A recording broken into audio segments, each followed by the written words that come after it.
오늘은 5월 첫 주요. 또 어린이 주일, 또 어버이 주일까지, 그리고 성만찬 예식까지 온 가족 초청 예배로 여러 가지로 함께 겸사겸사해서 특별한 예배를 드리고 있는데, 여러분, 주제는 하나입니다.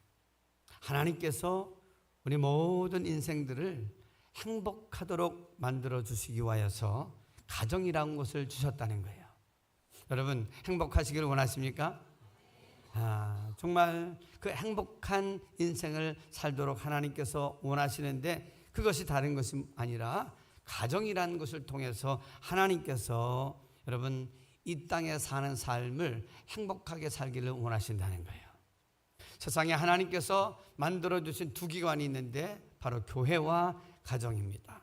그래서 교회는 가정에서 생겨났습니다. 그런데 그 가정 안에서 예배드릴 때 가정이 교회가 되는 거예요.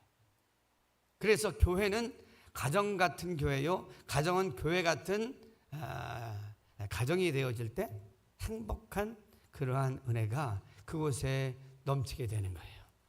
우리 옆에 사람들과 함께 당신의 가정이 행복한 가정이 되길 바랍니다. 한번 축복하십시다.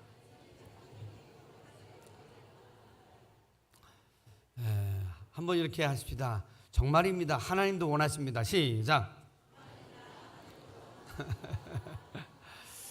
그래요. 근데 여러분, 오늘 우리 교회에 처음 나오신 그 가족들이 계시면 진심으로 주님의 이름으로 환영하고 축복합니다. 그리고 특별히 오늘 우리 어린이들, 저 2층에도 있고 또 여기도 있는데, 여러분, 우리 사랑하는 어린이들을 주님의 이름으로 환영하고 축복하십시다. 우리 어린이들을 내가 주님의 이름으로 축복한다. 한번 하십시오. 시작. 주님의 이름으로 축복한다. 할렐루야. 우리 박수 한번 하십시다. 예.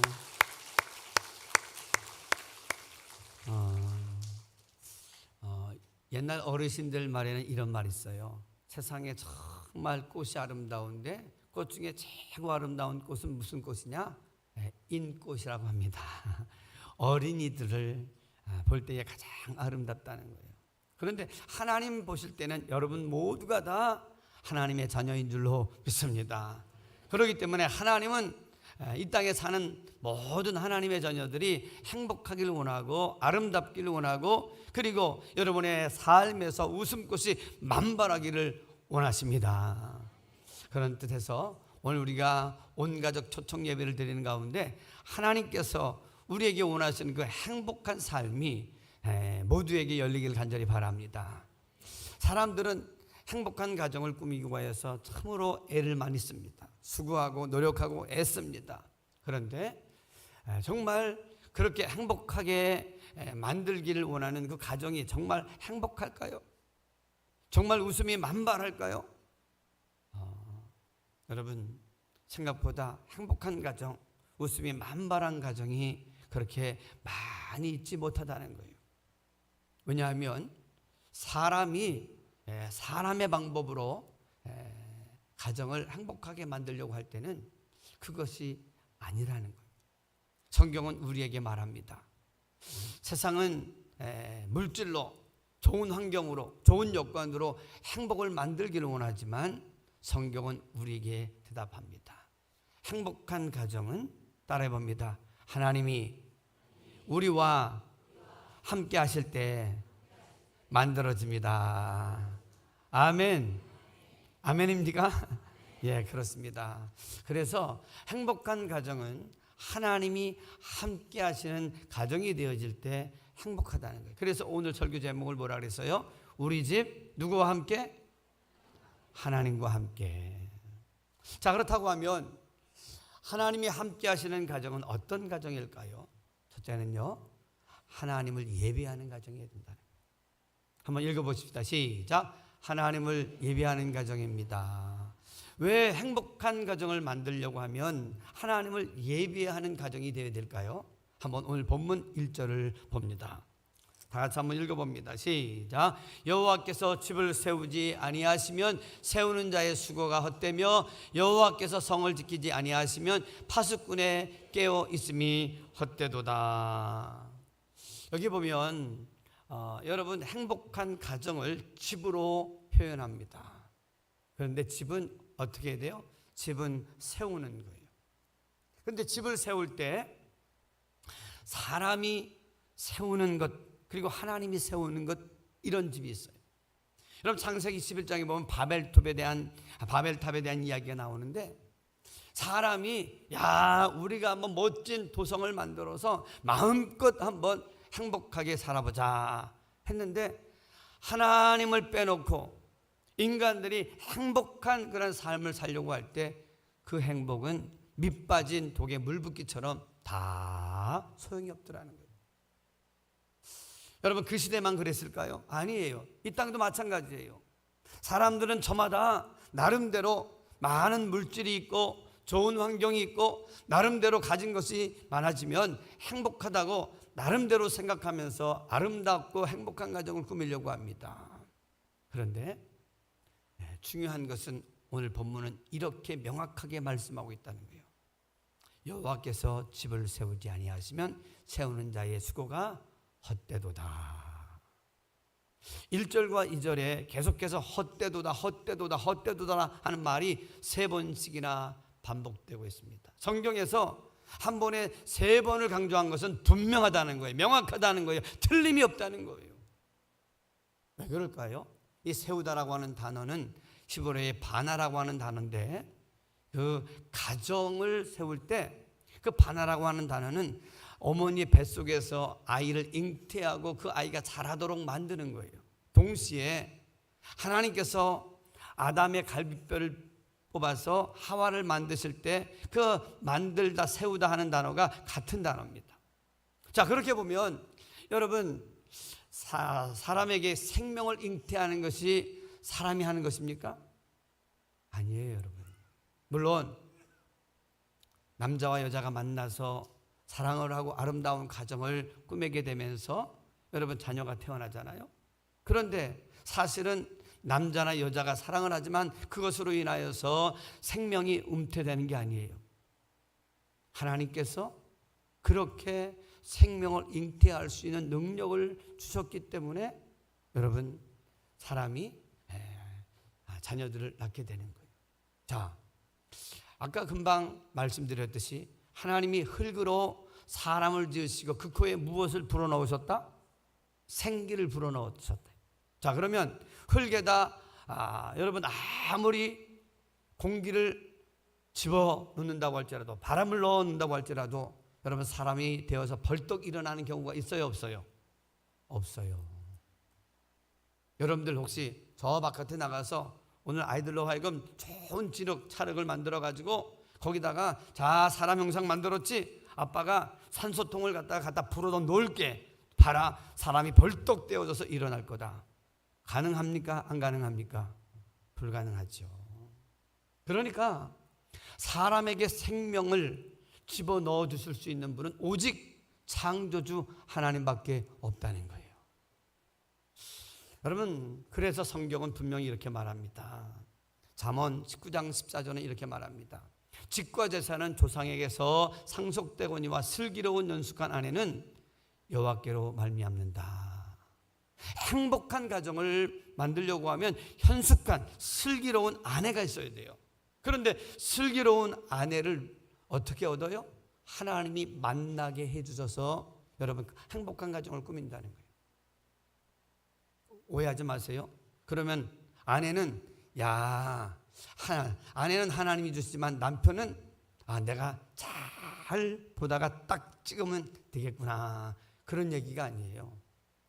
남자든 여자든 행복한 가정을 꾸미게 하는 진실한 남자, 그리고 또 아름답고 슬기로운 현숙한 아내는 사람에게서 오는 게 아니라는 거예요. 하나님께서 만나게 해주셔서 이루어진다는 거죠.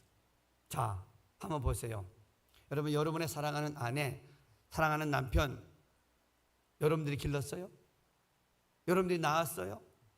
여러분들이 어떻게 해서 사랑하는 남편과 아내로 만나서 살게 됩니까? 여러분들이 기르거나 여러분들이 낳은 게 결코 아니에요. 하나님께서 만나게 해주셔서 아름다운 가정을 꾸미게 하시고 자녀를 낳게 하신 줄로 믿습니다. 그러니까 만남의 복을 주시는 분이 누구시라고요? 하나님이세요. 생명을 잉태케 하시는 분도 하나님인데 많은 사람들은 어떻게 해요? 내 재주와 내 경험과 내 노력과 내가 쌓는 노력을 통해서 많은 물질과 좋은 환경을 얻으면 행복할 줄 알아요. 그런데 결코 그렇지 않다는 거예요. 1절 계속해서 다시 한번 읽어봅니다. 1절 끝에 자 중간절에 보면 이런 말씀이 나옵니다. 여호와께서 성을 지키지 아니하시면 파수꾼에 깨어있음이 어떻게 된다고요? 헛되도다. 여기 보면 파수꾼에 깨어있음이 헛되도다. 파수꾼이 무엇을 가리킵니까? 파수꾼이 무슨 뜻입니까? 어린이들 잘 보세요. 파수꾼이 뭔지 혹시 모를까 봐 설명합니다. 자기 몸을 잘 지켜주는 사람을 보디가드라 그래요. 돈 있는 사람은 자기 안전을 위해서 보디가드를 고용합니다. 그리고 집도 좋은 집을 샀는데 어떻게 해요? 아무리 좋은 집을 사놓더라도 잘 지키지 못하면 그 집이 도둑을 맞거나 다 무너져요. 그래서 파수꾼을 두는데 그 파수꾼을 뭐라고 하냐면 시큐리티 가드라 그래요. 그런데 아무리 돈으로 좋은 가드를 세우고 시큐리티 가드를 세운다고 할지라도 어떻게 해요? 하나님이 지켜주지 아니하면 모든 것이 헛된다. 언제 어떻게 무너질지 모른다. 그게 대표적인 케이스가 바로 바벨탑이었다는 거예요. 오늘 여러분의 가정을 여러분들이 지킬 수 있어요? 여러분의 자녀가 오늘 나갔는데 안녕하게 안전하게 들어온다는 보장 여러분들이 하실 수 있습니까? 없어요. 그래서 우리는 모든 것이 은혜 뭐라고요? 한없는 은혜. 모든 것이 하나님이에요. 왜요? 여러분 내 남편, 내 자녀 그리고 내 아내 내가 기르지도 않았는데 내가 낳지도 않았는데 하나님께서 그 삼남한상의 모든 야채와 먹을 것들과 물속에 있는 모든 물고기들을 먹게 하셔서 여러분 자라게 하신 줄로 믿습니다. 그러니까 여러분 하나님께서 햇빛 주시고 공기 주셔서 살랑살랑 잘 야채들이 자라고 그 야채를 먹으면서 여러분 육식들이 자라나고 또 그것들을 우리가 취해서 우리가 살아가게 되는 거예요. 그러니까 사실은 내 남편과 내 자녀 또 나를 길러주신 분은 사실은 누구시라고요? 하나님이시라는 거예요. 이것을 여러분 인정하십니까? 그래서 알고 보니까 모든 것이 다 사실은 알고 보면 하나님의 은혜라고 고백하게 되는 거예요. 그런데 행복한 가정은 어떤 가정이냐? 이것을 인정해서 하나님의 은혜가 우리의 삶의 전반에 있다는 사실을 인정하는 가정이 행복한 가정이라는 거예요. 그러면은요, 은혜를 알면 철이 든다 그래요. 은혜를 알면 가정이 고마움이 넘쳐요. 감사가 넘쳐요. 그래서 오늘 바라기는 하나님의 그 은혜를 인정하는 것이 무엇이냐? 바로 예배라는 거예요. 여러분, 그래서 예배라고 하는 것은 다른 것이 아니라 모든 것이 하나님의 은혜입니다. 그리고 이 가정을 세워주시고 지켜주시는 분은 우리가 아니라 하나님이셨습니다. 할렐루야. 그래서 모든 것에 하나님의 그 역사하심을 인정하고 모셔드리고 하나님 우리 가정을 이렇게 지켜주시고 돌봐주시는 분은 하나님이십니다라고 하는 것을 고백하면서 하나님을 가정 가운데 모시는 행위가 뭐냐? 바로 예배라는 거예요.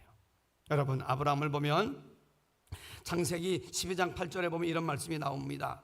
한번 읽어볼까요? 시작. 거기서 베델 동쪽 산으로 옮겨 장막을 치니 서쪽은 베델이요 동쪽은 아이라. 그가 그곳에서 여호와께 제단을 쌓고 여호와 이름을 부르더니 여기 보면 두 가지가 나와요. 믿음의 조상 그 조상을 하나님께서 보시니까 어떻게 거기에 두 가지가 있는데 하나는 장막을 쳤어요.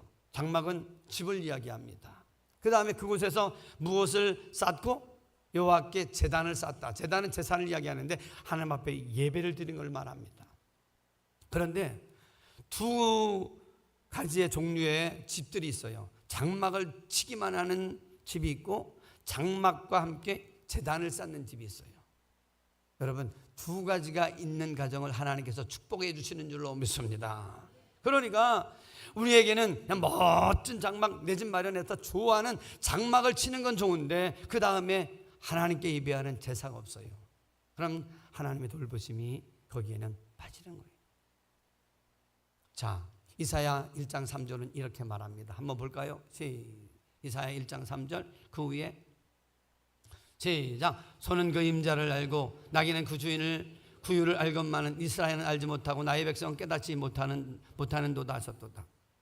여러분 여기 보니까 재미있어요. 소와 말과 개와 같은 짐승들도 자기 집과 제 주인을 안대요.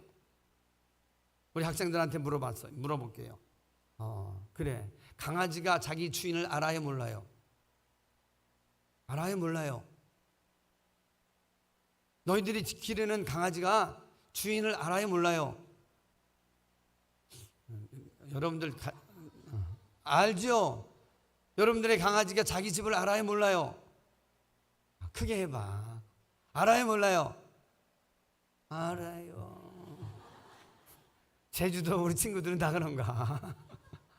근데 여러분, 소와 말과 개와 같은 짐승들도 자기 집을 알는데 우리가 우리 인생의 모든 것의 주인 되시는 그분을 알지 못한다. 내 생명이 어디서부터 왔는지 모른다. 아무리 학교에서 많은 공부를 한다고 할지라도 여러분, 하나님을 만나기 전까지는 내 생명이 어디서부터 와서 어디로 가는지 알지 못한다는 거예요. 그래서 성경은 계속해서 말합니다. 그와 같은 인생이 가장 불쌍한 인생이다. 그렇습니다. 오늘 그러기 때문에 오늘 우리는 가장 행복한 가정을 만들기 위해서는 집에서, 가정에서 무엇이 있어야 돼요? 예배가 있어야 된다는 거예요. 그럼 내 교회에서도 예배 드리고 집에 가서도 어떻게 분주한데 예배를 드립니까? 여러분, 어떤 한 가정이 있었습니다. 분주한 가정이에요. 맞벌이하는 가정이에요. 그런데 분주하고 바쁘게 살다가 또 자녀들이 있는데 학원에 데려다주고 여전히 바빠요. 그러다가 믿음의 어머니가 생각을 했어요. 야, 우리 가정이 이렇게 만들겠구나 하고는 제안을 합니다. 우리가 아무리 바빠도 우리가 한 주에 한 번이라도 10분이라도 모여서 함께 우리가 예배를 드리자. 바쁜데 어떻게 예배를 드려? 학원 가기도 바쁜데. 그런데 아니야, 딱 10분만. 그래서 살살 달래가지고 10분을 예배를 드리기 시작합니다. 먼저 잠깐의 기도, 그리고 감사의 제목을 나누고, 그리고 어떻게 해요? 시편 1편과 아니면 시편 23편 여호와는 나의 목자시니 내가 부족함이 없으리로다 하고는 감사의 제목들을 나누고 기도하는데, 그 잠깐의 10분의 예배를 드렸는데 분위기가 달라졌어요. 그렇게 복닥거리고 막 분주하던 그 분위기 속에서 여러분, 평안함이 왔어요. 할렐루야. 이거는요, 오늘 2절의 말씀에 우리에게 분명히 말씀해 주고 있습니다. 우리 2절 다 같이 한번 볼까요? 2절을 읽습니다. 시작. 너희가 일찍 일어나고 늦게 누우며 수고의 떡을 먹음이 헛되도다. 그러므로 여호와께서 그의 사랑하는 자에게는 뭘 주신대요? 잠을 주신대요. 이 잠은 여러분, 우리가 게으름이나 어떤 이렇게 인간적인 그런 잠만을 이야기하는 게 아니라 분주한 가운데 복닥거리는 생활 속에서도 참된 평안을 주신다는 말이에요. 아멘. 요즘에 좋은 집에서 좋은 환경 속에 살면서도 불면증, 여러분 잠이 안 와가지고 수면제를 먹고 사는 사람이 얼마나 많은지 몰라요. 그런데 오늘 하나님을 예배하는 가정에는 하나님께서 평안과 단잠과 꿀잠을 주신다는 거예요. 우리 한번 옆에 사람께 한번 물어보세요. 요즘 꿀잠 단잠을 잘 주무시고 계십니까? 시작.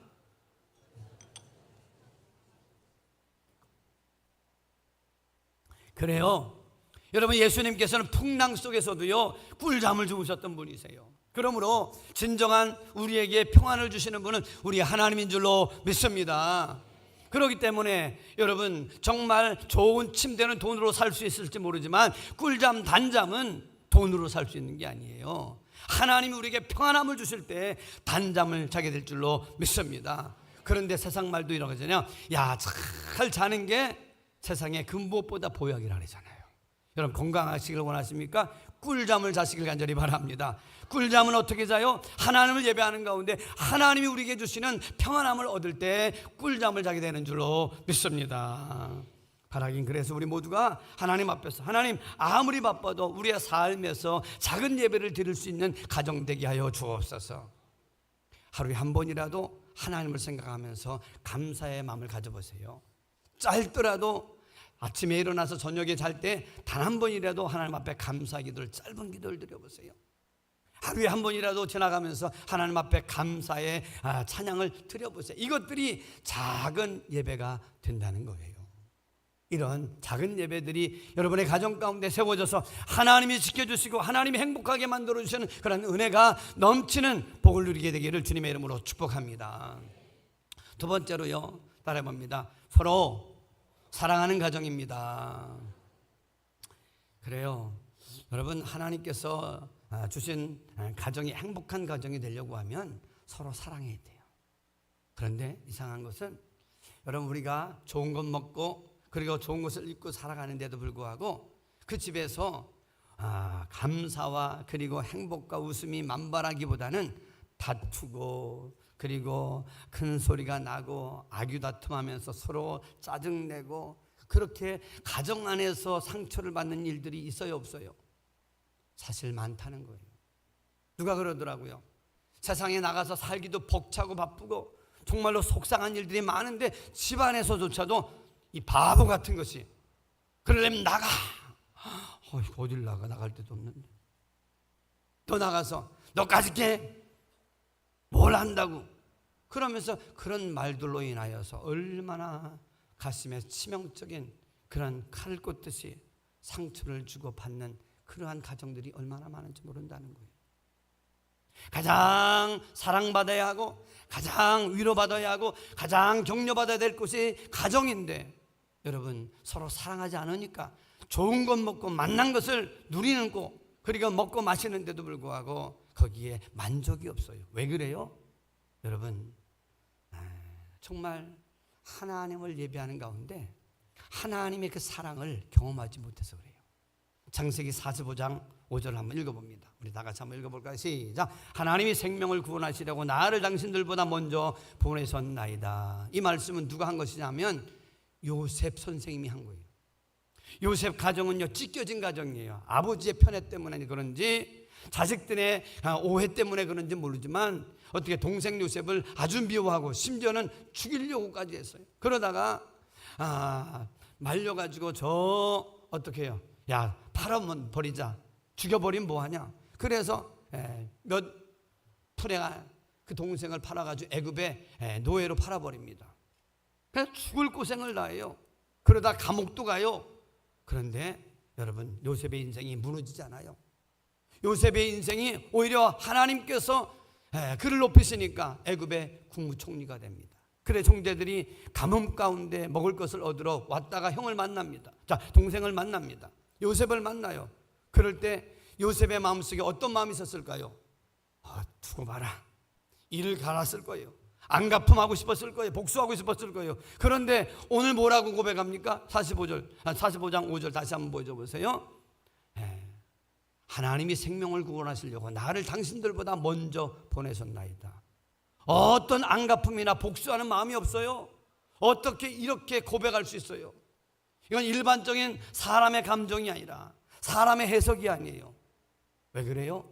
여러분, 인간 요셉이 대단해서가 아니라 요셉이 순간순간 어려울 때마다 하나님께 기도했고 하나님의 도움을 얻었고 하나님의 사랑을 통해서 사람들에게 상처받았지만 하나님의 그 사랑으로 위로받고 치유받아서 인생을 살아봤기 때문에 그는 그 모든 어그러진 그 인생도 이렇게 해석할 수 있는 믿음이 있었다는 거예요. 그래서 요한일서 4장 8절과 16절은 이렇게 말씀합니다. 한번 볼까요? 시작. 사랑하지 아니하는 자는 하나님을 알지 못하나니 이는 하나님은 사랑이십니다. 사랑이 누구라고요? 하나님 자체가 사랑이라는 거예요. 여러분, 인간의 사랑은요, 이게 막 아주 업앤다운, 다시 말해서 막 오르락내리락해요. 금방 사랑한다 그랬는데 뭐가 마음에 안 들면 너 죽을래? 어휴, 얼마나 무서워지는지 몰라요. 여러분, 금방 다 필요 없어. 아니 금방 오마이 달링 당신 나의 태양과 같아 막 했다가도 금방 다 필요 없다. 사람의 감정은 이렇게 오르락내리락해요. 그런데 하나님의 사랑을 맛본 사람은 어떻게 해요? 여러분, 인간의 한계를 뛰어넘는 사랑의 마음을 품게 된다는 거예요. 한번 16절 봅니다. 16절 시작. 하나님이 우리를 사랑하시는 사랑을 우리가 알고 믿었노니 하나님은 사랑이시라. 사랑은 원래 사람에게서 나오는 게 아니에요. 우리가 서로 사랑하지만 그 사랑이 얼마 못 가요. 그래서 사람도 죄송합니다, 이런 말을 하는 청년의 이야기를 들은 적이 있어요. 내 눈이 뼈나 봐요. 내 눈이 삐었었나 봐요. 아니야, 우리가 다 연약해서 그래. 다시 큰 눈을 뜨고 봐. 여전히 사랑할 만한 사람이야. 세상의 사랑, 인간적인 사랑은요 그렇게 변할 수 있다는 거예요. 그러나 하나님, 사랑이신 하나님의 사랑을 맛본 사람들은요 그렇게 나를 죽이려고 하는 형제들 향해서도 안 갚음하는 것이 아니라 하나님이 하셨습니다. 우리의 가정을 이렇게 높이 섰습니다. 당신들을 살리려고 당신들의 그 실수조차 하나님이 아름답게 만드셔서 나를 국무총리로 올리셨습니다. 할렐루야. 모든 것을 하나님의 손길로 재해석하는 그러한 마음이 있더라는 거죠. 이것이 행복이라오. 여러분, 이것이 행복이에요. 여러분, 집안에서도 다툼도 있고 아픔도 있고 상처도 있어요. 왜 없겠어, 예수 믿는 사람이라도. 그러나 중요한 것은 그 모든 것들을 하나님의 사랑으로 재해석할 줄 아는 것. 그래서 우리는 이렇게 이야기합니다. 내가 너를 위해서 기도하지 못해서 미안해. 내가 더 사랑해 주지 못해서 미안해. 내가 너를 더 위해서 사랑하고 그리고 기도하고 그리고 내가 너를 더 힘써 도와줄게. 어떻게 이런 마음을 가지고 이야기할 수 있을까요? 하나님의 사랑을 맛본 사람은 그렇게 할 수 있다는 겁니다. 그래서 오늘 집에 가셔서 여러분들 가정 안에서 상처받고 마음에 찢긴 그러한 고통이 있다고 하면 오히려 하나님의 사랑을 이 예배 가운데 받아서 가서 이렇게 이야기해 보세요. 미안해, 고마워, 사랑해. 여러분, 이 한마디를 던져주기를 주님의 이름으로 축복합니다. 한번 해볼까요? 미안해, 고마워, 사랑해. 아멘. 특별히 우리 자녀들 향해서도요, 여러분 한번 그렇게 넌 너무 소중한 자녀야, 그렇게 격려해주고. 여러분, 우리는 어찌 보면 하나님의 사랑으로 하나 됐잖아요. 여러분, 하나님이 예수 그리스도를 우리를 위하여 십자가에 달리게 하신 그 자체가 하나님이 세상을 이처럼 사랑하사 독생자를 줬으니 이는 저를 믿는 자마다 멸망치 않고 영원히 살도록 하시기 위하여서 하시는 하나님의 사랑이 여러분 십자가의 사랑인 줄로 믿습니다. 아멘. 그래서 우리 한번 이제 우리 주의 사랑으로 다 하나가 된 믿음의 가족들이니까 눈과 눈을 마주보면서 손 가족이면 또 친하면 손을 잡고 주님의 사랑으로 당신을 사랑합니다. 한번 인사해 보십시다. 시작. 주님의 사랑으로 사랑합니다. 주님의 사랑으로. 눈을 안 마주치면 어색한 것 같아. 한번 다시 한번 마주치면서 정말입니다. 주님의 사랑으로 사랑합니다. 시작.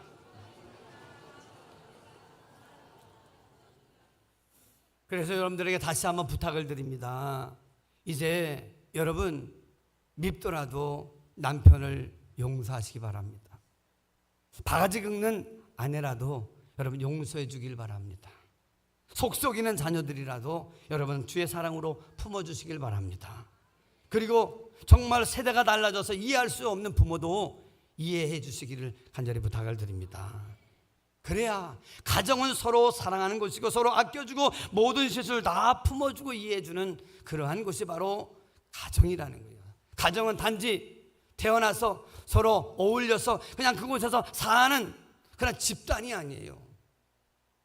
하나님이 주신 귀한 선물들이 모여서 사는, 여러분 당연한 것이 아니라 하나님이 주신 선물이 바로 가정인 줄로 믿습니다. 그렇기 때문에 여러분들의 가족들을 하나님이 주신 가장 최고의 선물이라고 여기고 소중하게 여길 수 있는 저와 여러분들 되기를 주님의 이름으로 축복합니다. 마지막으로 우리가 생각할 수 있는 것은 뭐냐면 세 번째 한번 보여줘 보세요. 시작. 하나님의 뜻을 함께 이루는 가정입니다. 그래요. 가정이라고 해서 다 가정이 아니라 거기에는 분명한 설계도와 계획도와 여러분 목적과 방향이 있어야 되는데 한번 3절을 다 같이 한번 보십시다. 3절입니다. 시작. 하나님의 뜻을 하나님의 뜻을 이루는 가정인데 3절 시작. 보라 자식들은 여호와의 기업이요. 그거 말고 말씀 시작. 보라 자식들은 여호와의 기업이요 태의 열매는 그의 상급이로다. 여기 보니까 자식들을 가리켜서 따라해봅니다. 기업이다. 하나님이 주신 기업이래요. 그래서 우리나라 말에도 그런 말이 있어요. 농사 중에 가장 중요한 농사 무슨 농사라고요? 자식 농사. 우리 아주 속담들이 참 마음에 와닿는 말들이 얼마나 많은지 몰라요. 여러분 자식 농사 그거 내가 한 농사가 아니라는 거예요. 여러분 하나님께서 아주 먼 옛날 하늘에서는 당신을 향한 계획이 있었죠. 남녀가 만나서 사랑해서 자식을 낳은 것 같지만 아니라는 거예요. 먼저 하나님의 계획이, 내가 알기 전부터 하나님의 계획이 있어서 내가 태어났고 내 자녀들이 우리 가정 가운데 하나님의 선물로 왔다는 거예요. 이것을 믿으십니까? 이것을 믿으십니까? 그러니까 자녀들은 절대로 나의 여러분 소유나 도구가 아니라 오히려 하나님의 영광을, 하나님의 뜻을 함께 이루는, 함께 믿음의 기업을 이루어가는 그러한 귀한 자녀들이라는 거예요. 그래서 여러분 기업은 어떻게 돼요? 내가 열심히 읽었는데 내 자식 때에서 망하면 그 기업이 잘된 기업이 안 된 기업이에요. 잘못된 기업이에요. 그래서 기업은 내 대만이 아니라 내 다음 때, 그 다음 때도 계속해서 잘 내려가야 돼요. 그러기 위해서는 여러분 어떻게 돼요? 거기에 분명한 설계도와 함께 어떻게 해야 돼요?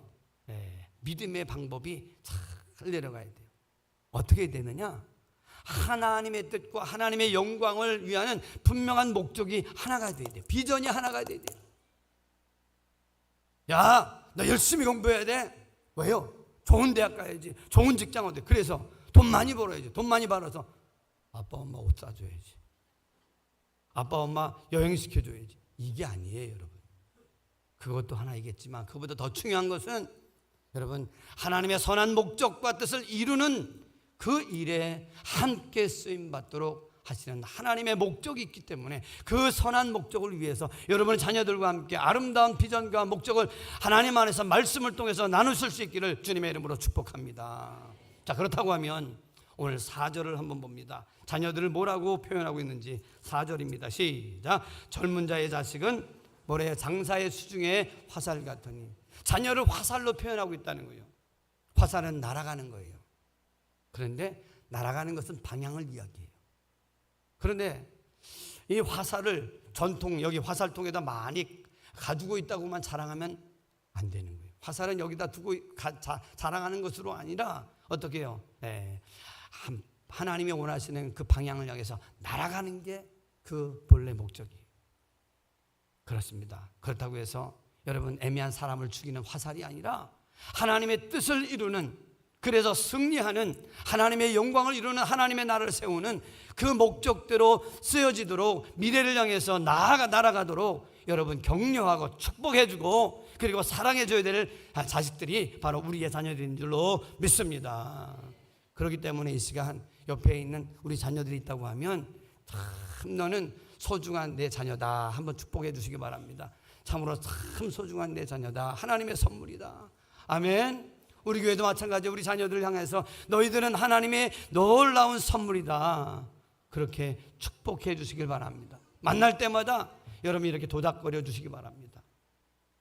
그래서 그 자녀들이 난 소중한 사람이래. 동시에 어머니나 아빠들은 뭘 해야 돼요? 믿음으로 잘 본을 보여주시기 바랍니다. 그리고는 할머니 할아버지들은 내 할 게 없어. 아닙니다. 우리 손주들과 자녀들을 위해서 끊임없이 기도해 주시길 부탁을 드립니다. 그러면 자녀들이 그 사랑과 그 눈물의 기도로 잘 자라게 되는 거예요. 얼마 전에도 5월 1일이 돼서 전화가 왔어요. 기도해 주세요. 여러분 한 달을 시작하는데 하나님의 은혜가 있어야지만 내가 한 달을 잘 살아갈 수 있으니 기도해 주세요 그러더라고요. 제가 간절히 기도해 줬어요. 여러분 그렇습니다. 내가 물질로 그 어떤 것으로 하는 것도 필요하지만 정말 중요한 것은 그들의 마음속에 있는 그 비전, 그들의 마음속에 있는 염려와 근심이 기도를 통해서 그들이 싹 사라지고 담대함을 가지고 살아가게 만들어주는 그 믿음의 토양을 줄 때에 세상을 향해서 나아가서 담대하게 날아갈 줄로 믿습니다. 그래서 우리는 무엇보다도요, 여러분 자녀들에게 한번 물어보세요. 혹시 무엇이 되려고 하느냐? 한번 우리 자녀들에게 한번 물어보세요. 너희들 커서 뭐가 될래? 의사, 변호사, 판사, 선생님, 그리고 소방관, 경찰, 군인, 요즘에는 가수를 한다나요? 근데요, 여러분 무엇이 돼도 괜찮아요. 선한 목적과 비전을 가지면 세상에 나가서 여러분 세상의 빛과 소금의 구실을 감당하는 당당한 자녀들이 되어지면 그곳에서 여러분 하나님이 기뻐하는 인재들이 되어질 줄로 믿습니다. 그러니까 오늘 우리는 늘 날마다 여러분 자녀들을 향해서 이렇게 말씀하세요. 너희는 하나님의 나라를 세워갈 중요한 그러한 자녀들이다. 너는 하나님 앞에나 사람 앞에 너무 소중한 자녀들이다. 늘 여러분 칭찬해 주시고 축복해 주시고 그리고 인정해 주시길 부탁을 드립니다. 우리 여러분, 오늘 우리가 성만찬을 대하는데 성만찬이 무엇이에요? 하나님, 우리 가정이 내 힘으로 내 방법으로 세우려고 했는데 상처가 났습니다. 금이 갔습니다. 무너지려고 합니다. 이제는 우리의 가정을 내가 지키려고 하는 것이 아니라 내가 세우려고 하는 것이 아니라 하나님이 세워 주시옵소서. 그리고 하나님이 이제부터 예배를 드리는 가운데 인간의 사랑이 아니라 하나님의 사랑으로 내 자녀들을, 우리 가족을 사랑하겠습니다.